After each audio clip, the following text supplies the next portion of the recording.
Hey, hi you guys, and welcome to the channel. Hey, I'm here at this overpass because a few months ago, I was out here preaching and had my sign, using my sign at the overpass, and a young man rode up on his bicycle, a young boy. He was probably 10 years old.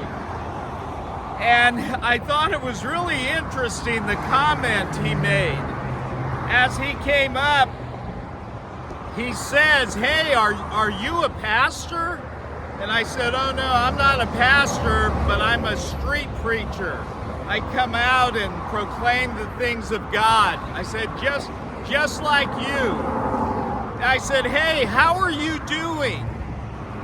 And check out his response, because at first it threw me back, and I thought, wow, this young kid, he's 10 years old, in that range. He said, "I'm doing better." Wow, what happened? And I even said to him, I said, "Young man, you did something wrong, didn't you?" And he says, "Yes, I did." And I said, "Oh, young man, God is so forgiving and so loving. He loves you and he cares about you." And he smiled real big, and I said, as we were finishing our conversation, I just said, "Oh, young man, you trust him. Trust him." And he smiled real big and he rode off. And in Exodus, we're in chapter 15 right now, and the Israelites have come through the sea. The Egyptians have been drowned, and they start to sing a song. And that song is amazing. Let me read some of the lyrics.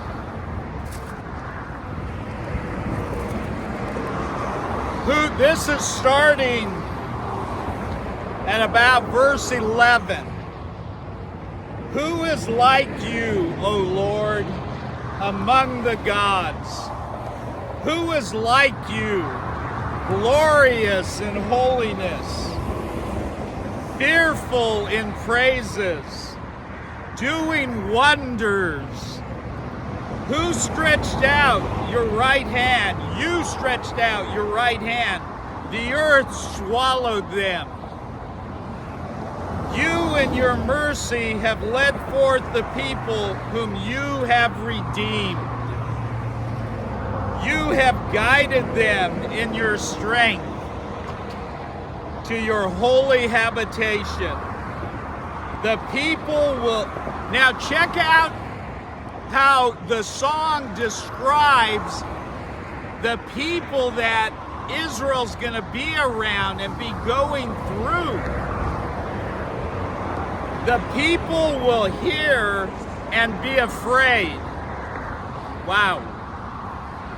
"Sorrow will take hold of the inhabitants of Philistia.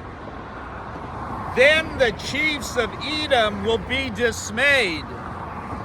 The mighty men of Moab, trembling, will take hold of them. All the inhabitants of Canaan will melt away. Fear and dread will fall on them by the greatness of your arm."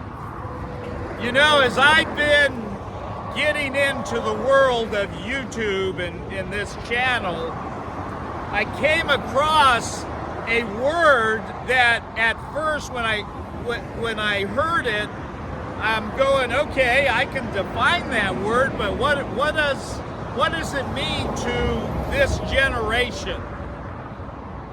And that word was influencers. An influencer. He's got 1 million subscribers on his channel. He's got 10 million, 20 million subscribers. He's an influencer. Well, if ever If ever there should be an influencer in society, it should be us. We, the ones with the gospel, with the good news, we ought to be the greatest influencers out there. And if we're not, then we're being silent, or we're hiding. We're hiding that light that God intends us to be. And that shouldn't be so. So just like that little kid months ago when he rode up and he said, "I'm doing better," I hope we are doing so much better than when we were without God, that we have an amazing message to tell those around us, those in our city, those in our neighborhoods, those at our schools. Let's be that great influencer that was once described as turning the world upside down. How's that for being an influencer? Those were the disciples of Jesus. So here goes some more disciples. Let's influence what people hear and think. Okay, God bless you. Here we go.